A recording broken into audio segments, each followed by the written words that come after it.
আসসালামু আলাইকুম। এটিএন বাংলা সংবাদে সবাইকে স্বাগত জানাচ্ছি আসিফুর রহমান সাগর। শুরুতেই বিআরবি কেবলস সংবাদ শিরোনাম। বিচার ও সংস্কার ছাড়া নির্বাচন মেনে নেবে না জনগণ, হুঁশিয়ারি এনসিপির। ভোটের মাধ্যমে জনগণের হাতে ক্ষমতা ফিরিয়ে দেওয়ার আহ্বান বিএনপি।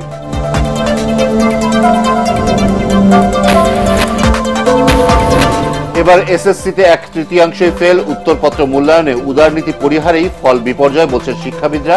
অতি কঠোর না হবার পরামর্শ।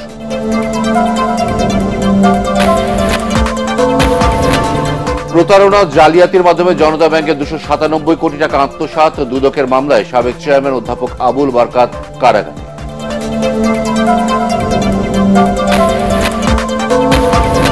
এবং শ্রীলঙ্কাকে 9-1 গোলে বিধ্বস্ত করে সাফ অনূর্ধ্ব-20 ফুটবলে বাংলার বাঘিনীদের শুভ সূচনা। সাগরিকার হ্যাট্রিক, মুনকি আক্তারের জোড়া গোল। শুনছিলেন বিআরবি কেবল সংবাদ শিরোনাম, এবার বিস্তারিত। বিচার ও সংস্কার ছাড়া জনগণ নির্বাচন মেনে নেবে না বলে হুঁশিয়ারি দিয়েছেন জাতীয় নাগরিক পার্টি এনসিপির আহ্বায়ক নাহিদ ইসলাম। জুলাই পদযাত্রার 11তম দিনে যশোর 0 পয়েন্ট এলাকায় পথসভায় তিনি কথা বলেন। এ সময় দ্রুত জুলাই সনদ ঘোষণা ও নিরপেক্ষ নির্বাচন কমিশন গঠনের দাবি জানান এনসিপির আরেক নেতা হাসনাত আব্দুল্লাহ। এ সময় জুলাই আন্দোলনে হতাহতদের পরিবারের পাশে থাকার আশ্বাস দেন এনসিপি নেতারা। যশোর প্রতিনিধি তামান্না ফারজানার পাঠানো তথ্য, ছবিতে তরিক ইসলামের রিপোর্ট। দেশ গড়তে জুলাই পদযাত্রার 11তম দিনে জুমার নামাজ শেষে যশোর রেল রোড মডেল মসজিদের সামনে থেকে শুরু হয় পদযাত্রা। পরে শহরের চারখাম্বার মোড়ে স্থানীয় একটি হোটেলে জুলাই গণহত্যায় আহত ও নিহতদের পরিবারের সাথে মতবিনিময় করেন এনসিপির কেন্দ্রীয় নেতারা। এ সময় তুলে ধরেন তাদের নানা সমস্যার কথা। পরে যশোরের জজকোর্ট মোড়ে পথসভায় কথা বলেন এনসিপি নেতারা। জুলাইয়ের চেতনা ধারণ করে সকল ষড়যন্ত্রের বিরুদ্ধে রাজপথে থাকার ঘোষণা দেন তারা। একটা পক্ষ পালিয়েছে ভারতে, আরেকটা পক্ষ পালিয়েছে লন্ডনে। সুতরাং যারা ফেসিবাদ বিরোধী রাজনৈতিক দলে যারা আছেন, আপনারা গুসা করেন না। চাঁদাবাজ যদি আপনারা না হন, আপনাদের গায়ে তো লাগার কথা না। 24-এর আকাঙ্ক্ষা আমরা ভুলিনি, আমরা ভুলতে দিব না। আগামীর বাংলাদেশে কোন চাঁদাবাজ, দখলদার, সিন্ডিকেট চালনাকারী, কোন অপকর্মকারীর আর জায়গা হবে না। এ সময় দলের সদস্য সচিব আক্তার হোসেন বলেন, সংস্কারের আলাপ টেবিলে আছে, রাজপথে নামতে বাধ্য করবেন না। আমরা যখন বাংলাদেশের সংস্কারের কথা বলছি, বিচারের কথা বলছি, তারা তখন শুধু নির্বাচনের কথা বলছে। বাংলাদেশে যদি আগের হাসিনার সিস্টেমই থাকে, হাসিনার সংবিধানই থাকে, হাসিনার বিচার বিভাগই থাকে, হাসিনার প্রশাসনই থাকে, তাহলে আমাদের নতুন করে বাংলাদেশ গড়ার যে স্বপ্ন, সেই স্বপ্ন কি বাস্তবায়ন হবে? আর দলের আহ্বায়ক নাহিদ ইসলাম বলেন, সংস্কার ছাড়া যারা নির্বাচনের পরিকল্পনা করছে, তারাই নির্বাচনকে পেছানোর ষড়যন্ত্র করছে। আপনারা ভয় পাবেন না কোনো চাঁদাবাজকে, ভয় পাবেন না কোনো দুর্নীতিবাজকে, ভয় পাবেন না কোনো দখলদারকে। একটি রাজনৈতিক দল তাদের লক্ষ লক্ষ কোটি কোটি মানুষের কথা আমাদের বলে, এই কোটি কোটি মানুষের দল নাকি তাদের? এই কোটি কোটি মানুষ, লক্ষ লক্ষ মানুষ আমাদেরকে দেখায়েন না। আমরা ফ্যাসিবাদের আমলে দেখেছি কার কত মানুষ ছিল, মানুষের হিসাব আমাদেরকে দেখায়েন না। যদি নৈতিকতার সাথে থাকেন, যদি ইনসাফের সাথে থাকেন, একজন মানুষ 1 লক্ষ মানুষের থেকেও শক্তিশালী হয়। যশোরের পর সন্ধ্যায় খুলনার দুটি স্থানে পথসভা এবং চিত্রালী বাজার থেকে দৌলতপুর মোড় পর্যন্ত গণসংযোগ ও পদযাত্রা করে জুলাই গণ অভ্যুত্থানে নেতৃত্ব দেয়া এই দলটি। তরিক ইসলাম, এটিএন বাংলা, ঢাকা। আগে সংস্কার, পরে নির্বাচনে কথা বলে জনগণকে বিভ্রান্ত না করার আহ্বান জানিয়েছেন বিএনপির সিনিয়র যুগ্ম মহাসচিব রুহুল কবির রিজভী। তিনি বলেন, সংস্কার কোনো স্থির বিষয় নয়, এটি একটি চলমান প্রক্রিয়া। দলের চেয়ারপারসন বেগম খালেদা জিয়া সহ নেতাকর্মীদের সুস্থতা কামনায় নয়াপল্টনে কেন্দ্রীয় কার্যালয়ের সামনে আয়োজিত দোয়া মাহফিলে রিজভী এসব কথা বলেন। বিএনপি সবার আগে সংস্কার প্রস্তাব দিয়েছে উল্লেখ করে দলের এই মুখপাত্র বলেন, আগামীতে জনগণের ভোটে নির্বাচিত সরকার প্রয়োজনীয় সংস্কার করবে। সমাজ এবং রাষ্ট্রে যখন যেটা প্রয়োজন মনে হবে গণতন্ত্রের স্বার্থে, রাষ্ট্রের স্বার্থে, জনগণের স্বার্থে, তখনই সংস্কার করে সেই আইন প্রণয়ন হবে। এটাই তো গণতান্ত্রিক সংবিধানের নিয়ম। কিন্তু ওটাকে মূলনীতির মধ্যে নিতে হবে, আগে সংস্কার ইত্যাদি ইত্যাদি কথা বলে কেন এই জিনিসটা আপনারা এইভাবে জনগণকে বিভ্রান্ত করার চেষ্টা করছেন? এটা না করে আমরা যেটি বলেছি, জনগণের ক্ষমতা জনগণকে ফেরত দেন। এসএসসি ও সমমান পরীক্ষায় গণিত এবং ইংরেজিতে ভরাডুবির প্রভাব পড়েছে সার্বিক ফলাফলে। এমন পর্যবেক্ষণ দিয়ে শিক্ষাবিদরা বলছেন, বিগত 16 বছরের মধ্যে এবার সবচেয়ে বেশি ফেলের প্রধান কারণ উত্তরপত্র মূল্যায়নে উদারনীতি পরিহার। শিক্ষা বোর্ডের গণিত পরীক্ষকরা বলছেন, অঙ্ক চর্চার বিষয় হলেও অধিকাংশ শিক্ষার্থী মুখস্থ করতে গিয়ে ফল বিপর্যয় ডেকে এনেছে। মিজান শাহজাহানের রিপোর্ট। এবারের এসএসসি ও সমমানের পরীক্ষায় অংশ নেয়া 19 লাখ পরীক্ষার্থীর মধ্যে ফেল করেছে 6 লাখ, অর্থাৎ শিক্ষা জীবনের প্রথম পাবলিক পরীক্ষায় ঝরে পড়ল মোট পরীক্ষার্থীর 1/3। শিক্ষা বোর্ডগুলো বলছে, পাশের হার ও জিপিএ 5 বাড়াতে গিয়ে আগের মতো সহানুভূতি দেখিয়ে গ্রেস মার্ক দেওয়া হয়নি। এ প্রসঙ্গে নটরডেম কলেজের অধ্যাপক মার্লিন কেলারা বারোই বলেন, স্বচ্ছতার অজুহাতে অতি কঠোর হওয়া ঠিক হবে না। 79, 69 এই অনুগুলোকেও পূর্ণ করা হয়নি। এটা আমার মনে হয় একটা অবিচার হয়েছে ওদের প্রতি। যে 79 পর্যন্ত পেতে পেরেছে সে কিন্তু শিক্ষক প্রতি শিক্ষকের কাছে তো একই নাম্বার পাবেন, ওই একটা নাম্বার বোধহয় তাকে দেয়া যেত। ফল বিশ্লেষণ করে দেখা গেছে, এবার সবচেয়ে বেশি পরীক্ষার্থী ফেল করেছে গণিত ও ইংরেজিতে। মন্দের ভালো করেছে রাজশাহী বোর্ড, আর একেবারে তলানিতে বরিশাল বোর্ড। এই বোর্ডে মোট পরীক্ষার্থীর 1/3 ফেল করেছে। এই বিপর্যয়ের কারণ হিসেবে বরিশাল বোর্ডের পরীক্ষক ইকবাল হোসেন বলেন, শিক্ষার্থীদের গণিত ভীতি দূর করতে হবে। মানহীন নোট গাইড এর পিছনে ছুটাছুটি করছে, বিভিন্ন কোচিং ক্লাসে পড়তেছে, যার ফলে তারা মুখস্থ নির্ভর গণিতে অভ্যস্ত।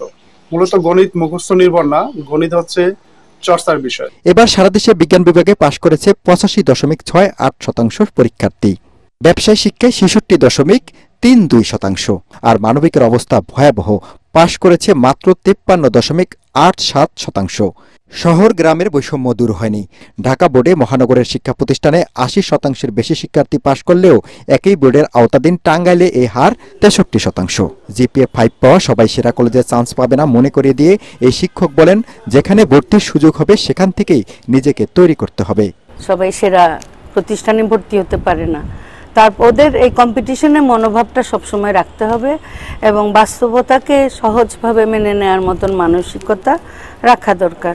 এবার পরীক্ষায় অংশ নেয়া 30,088টি শিক্ষা প্রতিষ্ঠানের মধ্যে 134টিতে একজনও পাশ করেনি। এর কারণ বের করার পাশাপাশি অকৃতকার্যদের হতাশ না হয়ে নতুন করে পরীক্ষার প্রস্তুতি নেওয়ার পরামর্শ দিয়েছেন এই শিক্ষক। মিজান শাহজাহান, এটিএন বাংলা, ঢাকা। 297 কোটি টাকা আত্মসাতের মামলায় গ্রেফতার জনতা ব্যাংকের সাবেক চেয়ারম্যান অর্থনীতিবিদ ডক্টর আবুল বারকাতকে কারাগারে পাঠিয়েছে আদালত।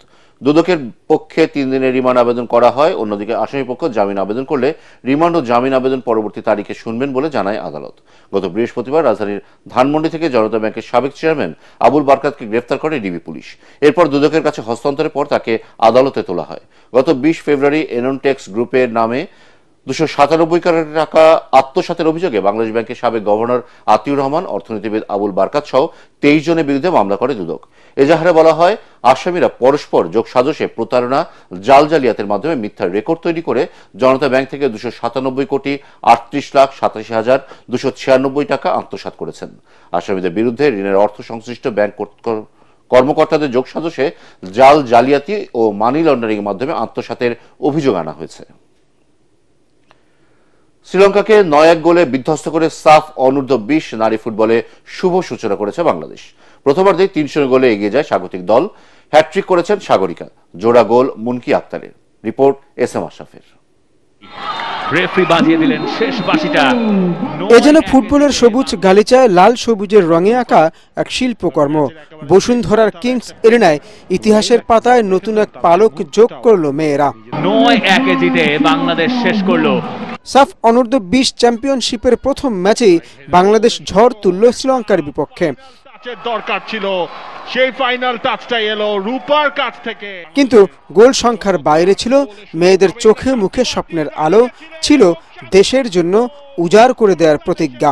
গোল শান্তি মার্দির প্রথম যেটা ছিল দারুণ একটা সেটআপ। দ্বিতীয় মিনিটে স্বপ্নারানের শটে কেঁপে উঠে লঙ্কান জাল। এরপর প্রতিপক্ষের রক্ষণ চুরমার করে দলকে 2-0 এগিয়ে নেন মুনকি আক্তার। 37 মিনিটে সিনহা জাহানের ক্রস থেকে জালে বল পাঠান সাগরিকাও। গোলের সুযোগ সাগরিকা, এবার মিস করবেন নাকি? অবশেষে বাংলাদেশ 3 নম্বর গোলটা পেয়ে গেল। দ্বিতীয়ার্ধে হ্যাটট্রিক আদায় করে নেন এই স্ট্রাইকার। তার পায়ের জাদুতে বিভ্রান্ত প্রতিপক্ষ, অবাক গ্যালারির দর্শকরাও জেগে ওঠেন গর্বে।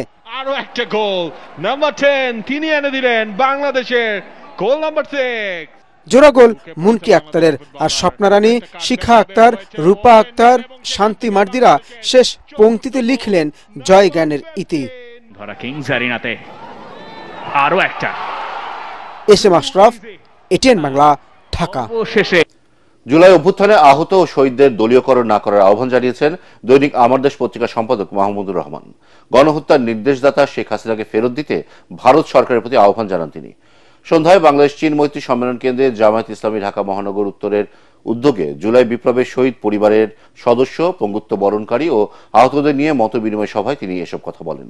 এ সময় সভাপতির বক্তব্যে ঢাকা মহানগর উত্তর জামায়াতের আমির মোহাম্মদ সেলিমউদ্দিন বলেন, জুলাই আন্দোলনকে যেসব রাজনৈতিক দল অবমূল্যায়ন করবে তাদের অবস্থা ফ্যাসিস্টদের মতো হবে।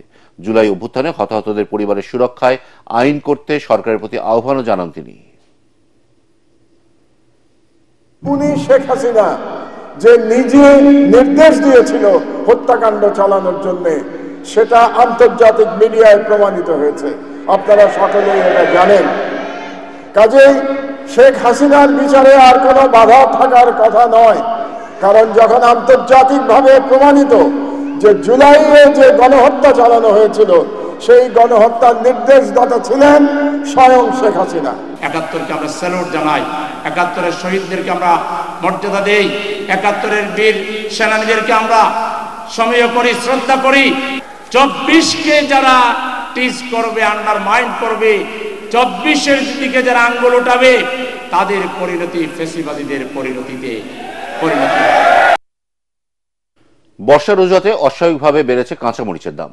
সপ্তাহের ব্যবধানে কেজিতে প্রায় 200 টাকা বেড়েছে, যা আগের তুলনায় প্রায় 3 গুণ। এছাড়া সবজির দাম কিছুটা সহনীয় হলেও চড়া মাছ মাংসের বাজার। রিপোর্ট আদ্দিন সজীবের। যে কাঁচামরিচ ক্রেতারা কয়দিন আগেই কিনেছেন ৬০-৭০ টাকা কেজি, ছুটির দিনে তা 280 থেকে 300 টাকা পর্যন্ত বিক্রি হচ্ছে। কিভাবে রাতারাতি দাম অস্বাভাবিক হচ্ছে হিসাব মিলছে না ক্রেতাদের। 50 টাকা 150 গ্রাম, 2-3 গুণ 4 গুণ হয়ে গেছে। তো আমরা তো আশা করে আসছে 60-70 টাকা কেজি, এখন তো দেখছি 300 টাকা কেজি। তখন বোধহয় কিনছিলাম 60 টাকা কেজি, 60 টাকা কেজি কিনছিলাম মনে হয়। 60 টাকা কেজি কিনছিলাম লাস্ট, এখন 300 টাকা কেজি। টানা বৃষ্টির অজুহাত দিচ্ছেন বিক্রেতারা। তাদের দাবি, কেজি প্রতি মরিচ কেনা পড়েছে 250 বা তারও বেশি। 300 বর্ষা বেশি, এখানে দাম বেশি। আগের সপ্তাহে 60 টাকা 80 টাকা কেজি ছিল, শুধু 60 টাকা 80 টাকা কেজি ছিল। তো আমদানি কমের কারণে দামটা এখন একদম হাই হয়ে গেছে। বেশিরভাগ সবজি বিক্রি হচ্ছে 40 থেকে 50 টাকা কেজি, কোনোটা তারও বেশি। অতটা অস্বস্তি নেই ডিম ও মুরগির বাজারে, বিক্রি হচ্ছে প্রায় আগের দামই। তবে বাড়তি দামে কিনতে হচ্ছে মাছ আর মাংস। আদ্দিন সজীব, এটিএন বাংলা, ঢাকা। চট্টগ্রামের পতেঙ্গায় কর্ণফুলী ইপিজেডে আগুনে পুড়ে গেছে একটি অ্যাক্সেসরিজ কারখানা। গতকাল জায়ান্ট অ্যাক্সেসরিজ নামে ওই প্রতিষ্ঠানে আগুন লাগে। খবর পেয়ে ইপিজেড ও আগ্রাবাদ ফায়ার সার্ভিস স্টেশনের 8টি ইউনিট এসে আগুন নেভানোর কাজ শুরু করে। এ সময় আগুনের কালো ধোঁয়ায় ইপিজেড এলাকার আকাশ ছেয়ে যায়। আতঙ্ক ছড়িয়ে পড়ে গোটা এলাকায়। 2 ঘন্টার চেষ্টায় আগুন নেভায় ফায়ার সার্ভিস, তবে আগুন লাগার কারণ ও ক্ষয়ক্ষতির পরিমাণ জানা যায়নি। এবার খেলার খবর।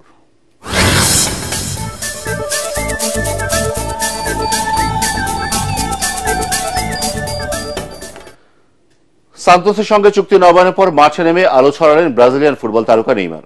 দেসপোর্তিভা ফেরোভিয়ারিয়ার বিপক্ষে প্রীতি ম্যাচে নিজে গোল করার পাশাপাশি গোল করিয়েছেন তিনি। ব্রাজিলিয়ান ফুটবলের জ্বলে ওঠার ম্যাচে সান্তোস জিতেছে 3-1 গোলের বড় ব্যবধানে। কারিয়াসিকার ক্লেবের আন্দ্রাদে স্টেডিয়ামের শুরু থেকে খেলেন নেইমার। যদিও প্রতিপক্ষের কড়া ট্যাকলের মধ্যে পড়তে হয় তাকে, তবে দমে যাননি তিনি। ম্যাচের 20 মিনিটে ট্রেডমার্ক পেনাল্টি শটে প্রথম গোল করেন। সান্তোসে যোগ দেওয়ার পর এটি ছিল তার 4র্থ গোল। 31 মিনিটে গিয়েমের করা গোলেও সহায়তা ছিল তাঁর। বিরতির পর আর মাঠে নামেননি নেইমার। শেষ করার আগে বিআরবি কেবলস সংবাদ শিরোনাম আরো একবার। বিচার ও সংস্কার ছাড়া নির্বাচন মেনে নেবে না জনগণ, হুঁশিয়ারি এনসিপির। ভোটের মাধ্যমে জনগণের হাতে ক্ষমতা ফিরিয়ে দেওয়ার আহ্বান বিএনপি।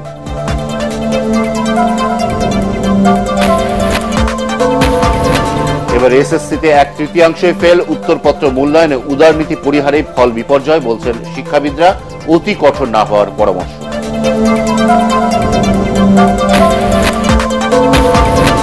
প্রতারণা জালিয়াতির মাধ্যমে জনতা ব্যাংকের 297 কোটি টাকা আত্মসাৎ, দুদকের মামলায় সাবেক চেয়ারম্যান অধ্যাপক আবুল বারকাত কারাগারে।